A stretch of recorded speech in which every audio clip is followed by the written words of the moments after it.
Good morning बच्चों। त्रिकोणमिति के part 23 video में सफलता की शुभकामनाओं के साथ एक बार पुनः आपका स्वागत है। आइए एक्सरसाइज 8.1 का लेते हैं 43वां प्रश्न, जिसमें हम लोग 1 to 4 यानी 4 प्रश्नों का सोल्यूशन करेंगे। तो यहाँ हम लेते हैं प्रश्न 43 का पहला प्रश्न।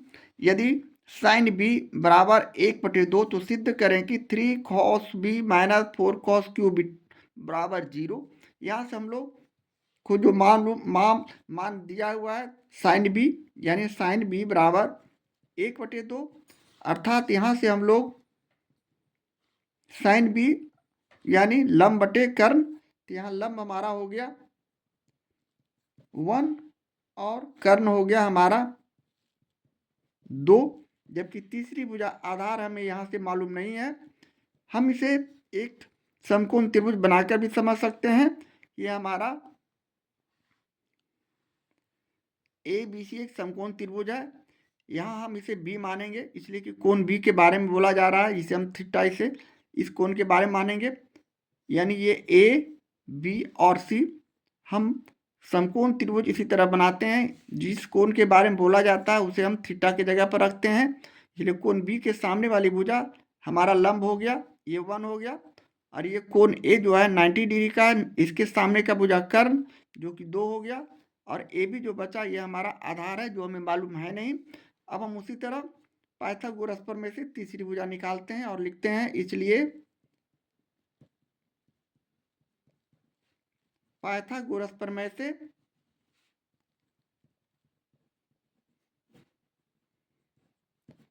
हमें आधार बराबर मालूम है कर्ण स्क्वायर माइनस लंब स्क्वायर का अंडर रूट। यहाँ कर्ण हमारा 2 है, 2 का स्क्वायर, लंब हमारा 1 है, 1 का स्क्वायर। इसे हम आगे हल करते हैं तो 2 दूनी 4 माइनस 1 ही हो रह जाएंगे 1 को 1 से गुना करने पर, यानी 4 में से 1 गया तो 3, यानी √3 जो आया हमारा ए बी जो आधार है उसका मान आ गया, वैल्यू आ गया। अब हम अगले स्टेप में प्रश्न के आधार पर 3 cos b minus 4 cos cube b बराबर 0 सिद्ध करेंगे। तो यहाँ हमें cos b का मान मालूम करना अब आसान हो गया। अब हम इसे तीनों भुजा मालूम हो जाने के बाद हम यहाँ से cos b निकाल सकते हैं। यानी इसलिए cos b बराबर हमारे पास सूत्र है आधार बटे कर्ण। यहाँ हमने आधार √3 लाया है और कर्ण हमारा 2 है, यानी cos b बराबर √3/2 हमारा जो आया cos b का मान हो गया। अब हम अगले स्टेप में सिद्ध करेंगे कि 3 cos b minus 4 cos cube b बराबर 0। तो हम यहाँ से लिखेंगे, चूंकि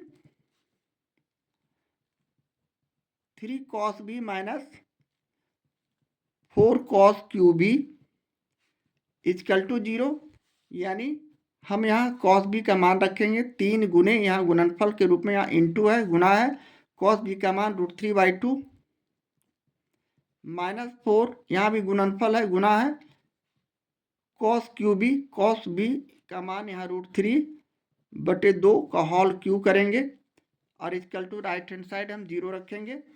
इसे हम अगले स्टेप में हल करते हैं तो 3 में √3 से गुना करते हैं, 3√3 और बटे 2, जबकि माइनस यहाँ हम 3 बार इसे गुना करेंगे, √3 गुने √3 गुने √3।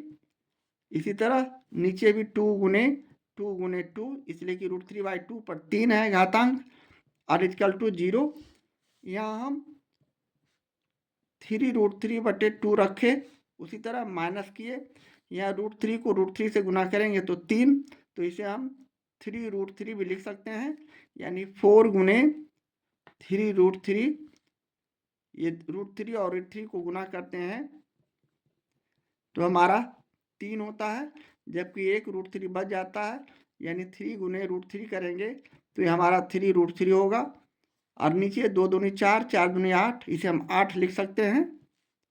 अब हम अगले स्टेप में बराबर 0 राइट हैंड साइड में उसी तरह रखेंगे। यहाँ 4 में काट दिए तो 8, 4 दूनी 8 कट गए, तो हमारे पास संख्या बचा 3√3/2 माइनस 3√3/2 बराबर 0। यहाँ प्लस और यहाँ माइनस इक्वल संख्या विपरीत चिन्ह वाले केस, इस स्थिति में हम दोनों को काट कर 0 लाते हैं और इसे हम यहाँ 0 बराबर 0, यानी left hand side equal to right hand side, अर्थात बायां पक्ष बराबर दायां पक्ष हमारा यहाँ आ चुका है। इस आधार पर हम कर सकते हैं 3 cos b minus 4 cos cube b equal to 0, और यही हमें साबित करना था, सिद्ध करना था। इस तरह हम प्रश्न 43 के पहले प्रश्न का सॉल्यूशन करते हैं। एक्सरसाइज 8.1 के प्रश्न 43 का ये रहा दूसरा प्रश्न। यदि cos थीटा इक्वल टू √3/2 तो सिद्ध करें कि 3 sin theta minus 4 sin cube theta equal to 1। तो यहाँ भी हम उसी तरह लिखेंगे, चूंकि cos थीटा बराबर √3/2, यहाँ से हम लोगों को cos थीटा बराबर होता है आधार बटे कर्ण, अर्थात यहाँ आधार हमारा हो गया √3, कर्ण हो गया हमारा 2, जबकि तीसरी भुजा लंब हमें यहाँ से मालूम करनी है। हम उसी तरह यहाँ भी इसे एक समकोण त्रिभुज बनाकर समझ सकते हैं। सपोज दैट हमारा ये ABC एक समकोण त्रिभुज है जिसमें कोण B हमारा 90 डिग्री का, इसके सामने का भुजा कर्ण जो कि 2 दिया हुआ है, जबकि कोण C हमारा यहाँ थीटा है। थीटा के सामने वाले भुजा को हम लोग लंब बोलते हैं, जो कि हमें यहाँ मालूम करनी है। और BC जो हो गया ये हमारा आधार है, जो कि हमें प्रश्न से √3 दिया हुआ है। तो इस आधार पर हम AB भुजा मालूम करेंगे जो कि हमारा लंब है। तो चलें, इसके लिए हम लोग उसी तरह पाइथागोरस प्रमेय का सहारा लेते हुए लिखेंगे। इसलिए पाइथागोरस प्रमेय से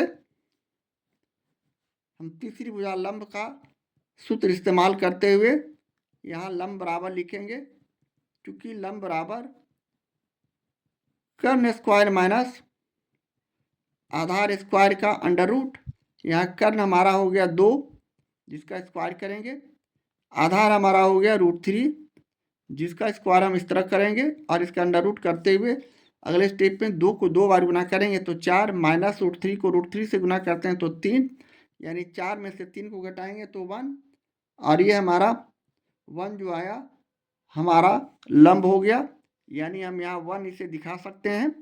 इस तरह लंब आ जाने के बाद, तीनों भुजा आ जाने के बाद हम किसी भी त्रिकोणमितीय अनुपात या निष्पत्तियाँ को निकाल सकते हैं। यहाँ हमें प्रश्न से साइन थीटा का मान मालूम करना है, तो हम यहाँ से साइन थीटा सिर्फ निकालेंगे। इसलिए साइन थीटा इक्वल टू हमारे पास सूत्र है लंब बटे कर्ण, और यहाँ लंब हमारा हो गया 1 जबकि कर्ण हमारा 2 है, यानी 1/2 जो आया साइन थीटा का मान हो गया। अब हम लोग प्रश्न से सिद्ध करेंगे, साबित करेंगे कि 3 sin theta minus 4 sin cube theta बराबर 1। तो हम यहाँ लिखेंगे, चूंकि 3 sin theta minus 4 sin cube theta बराबर 1, यहाँ से हम लोग उसी तरह मान रखेंगे साइन थीटा का, यानी 3 गुने साइन थीटा का मान यहाँ प्रश्न से हमने यहाँ निकाला 1/2 माइनस 4 गुने यहाँ साइन थीटा का मान 1/2 को 3 घातांक में लिखेंगे, इसलिए कि इस पर पावर क्यू है, राइट हैंड साइड हमारा 1। इसी तरह हम इसे गुणनफल के रूप में लिखते हैं, तो 3/2 3 गुने 1/2 करने पर 3/2, 3 में 1 से गुना करने पर माइनस 4 गुने, यहाँ हम इसे 3 बार गुना करेंगे, 1 गुने 1 गुने 1, और नीचे 2 गुने 2 गुने 2, तो हमारा रिजल्ट इस तरह परिवर्तित हो जाएगा। या इसे हम लिख सकते हैं 3/2 माइनस 4 में 1 1 1 से गुना करते हैं तो 4 हो जाएगा, और बटे नीचे 2 दूनी 4 4 दूनी 8 बराबर 1। इसे हम काट देंगे तो 1/2, यानी हम इसे अगले स्टेप में पुनः इस प्रकार लिख सकते हैं 3/2 माइनस 1/2 बराबर 1। अगले स्टेप में हम इसका एलसीएम निकालते हैं, 2 और 2 का तो 2, 2 को 2 से भाग किए 1, 1 को 3 से गुना करेंगे 3, माइनस 2 को 2 से भाग करेंगे 1, 1 को 1 से गुना करेंगे 1, अर्थात राइट हैंड साइड हमारा 1। इसी तरह 3 में 1 चला गया तो 2/2 हो गए, यहाँ हम इसे काट देंगे तो 1, अर्थात 1 बराबर 1। इस तरह बायां पक्ष और दायां पक्ष हमारा इक्वल हो चुका है, इसलिए लिखेंगे left hand side equal to right hand side, अर्थात हमारा 3 sin theta -4 sin cube theta बराबर 1 साबित होता है, प्रूव होता है। इस तरह हम इस प्रश्न का सॉल्यूशन करते हैं और इसे साबित करके दिखाते हैं। इस तरह हम प्रश्न 43 के दूसरे प्रश्न का सॉल्यूशन करते हैं।